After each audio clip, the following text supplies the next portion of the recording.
Everyone, welcome my YouTube channel my study video. तो दोस्तों, मैं आज आप लोगों को पढ़ाने जा रहा हूँ।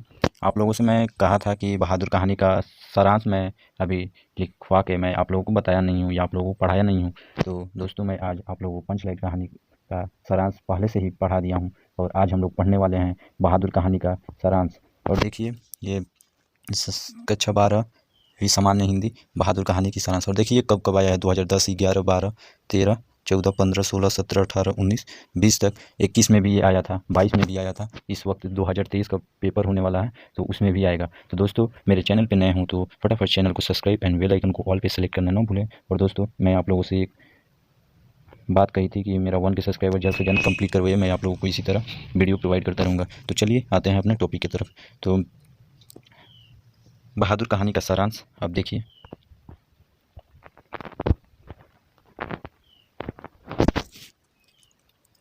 अमरकांत जी के द्वारा लिखी बहादुर कहानी एक मध्यम वर्गीय परिवार में नौकर के साथ परिवार जनों द्वारा किए गए क्या अटूट किए गए अत्यंत अटूट व्यवहार की कहानी है। मतलब कि जो ये बहादुर कहानी है एक मध्यम वर्गीय परिवार की कहानी है, और जिसमें एक बहादुर नाम का लड़का रहता था और उसे एक परिवार के नौकर के साथ क्या किया है परिवारजनों के द्वारा, मतलब जो परिवारजन थे वो उसके द्वारा उसको क्या किए थे कि अत्यंत कटु व्यवहार, मतलब उसका जो उसके साथ अच्छा व्यवहार नहीं करते थे। उसे अक्सर चोरियों का जुर्माना लगाते थे कि ये चोर है, चोरी करता है, तरह तरह की चीज़ें, काम नहीं करता है ये सा। तो मतलब दोस्तों, आप लोग जानते ही हैं कि एक परिवार में एक नौकर की क्या स्थिति होती है।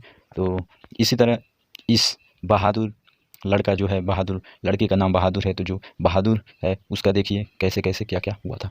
तो चलिए, अमरकांत जी के द्वारा लिखी कहानी बहादुर एक मध्यम वर्ग परिवार में नौकर के साथ परिवारजनों के द्वारा किए गए अत्यंत कटु व्यवहार की कहानी है, जिसमें लेखक ने स्वयं को अपनी कहानी का पात्र बनाते हुए, इसमें कौन लेखक ने, इसमें कौन, तो इसमें लेखक स्वयं को पात्र बनाते हुए कहानी का पात्र, जो कहानी का पात्र बनाते हुए कहानी की कथात्मक रूप की रचना की है। जो आत्मकथात्मक रूप है उसकी रचना की है। और अपने से क्या कर रहे हैं, अपने से संपन्न रिश्तेदार और रिश्तेदार के घर नौकर द्वारा जुटाई सुविधा और शान को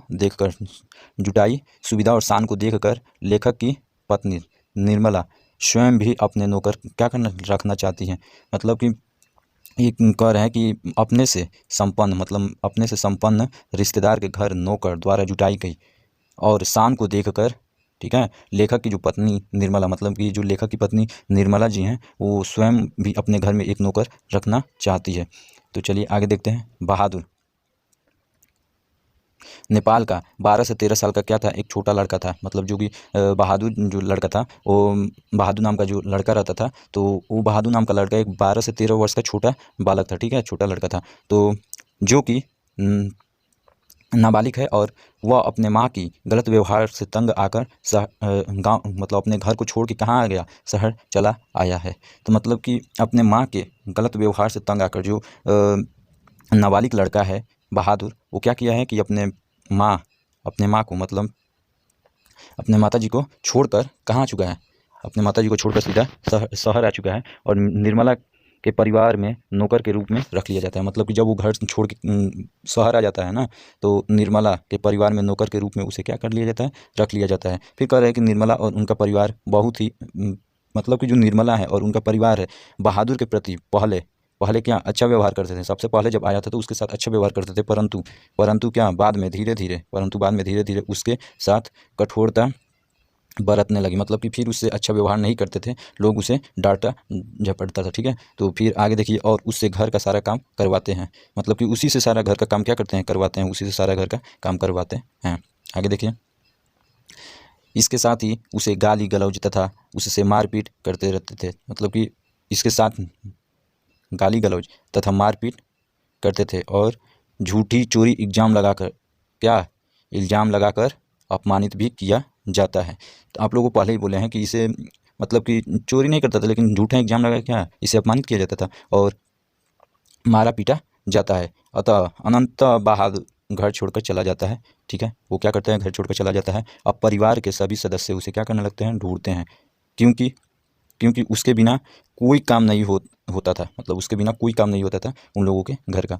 क्योंकि घर के सभी लोग क्या करते थे, आराम के आदी हो चुकी हैं, मतलब जितने भी घर के सभी लोग थे वो घर के आराम की आदी हो चुके हैं, आराम के आदी हो चुके हैं। बहादुर की उपयोगिता देखकर सभी अब अपना घरेलू कार्य करने से क्या करते हैं, घबराते हैं। मतलब कि जब बहादुर चला जाता है तो अपना घर का सारा कार्य देख के लोग क्या करते हैं, घबराने लगता है कि आखिर में हम लोग कैसे करें। तरह तरह की दिक्कतें लोगों को होने लगती है। तो बहादुर के घर छोड़ जाने पर वे सभी, मतलब बहादुर के घर छोड़ जाने पर वे सभी क्या करते हैं, पश्चाताप करते हैं और अच्छा व्यवहार करने के लिए क्या करते हैं, सोचते हैं। मतलब कि जब वो उस लड़का से अच्छा व्यवहार करते थे और बाद में अच्छा व्यवहार करना बंद कर दिए और जब वो चला गया घर छोड़कर, तो ये लोग सोचते थे कि अगर मैं बहादुर के साथ ऐसा व्यवहार नहीं किया होता, अच्छा व्यवहार किया होता, तो आज भी वो मेरे पास ही रहता। तो इसलिए कह रहे हैं कि पश्चाताप होकर बहादुर के घर छोड़ जाने पे वे सभी पश्चाताप करते हैं, अच्छा व्यवहार करने के लिए सोचते हैं। परंतु एक कविता कही जाती है, आप लोग सभी लोग जानते हैं, बहुत लोग इसका प्रयोग भी करते हैं।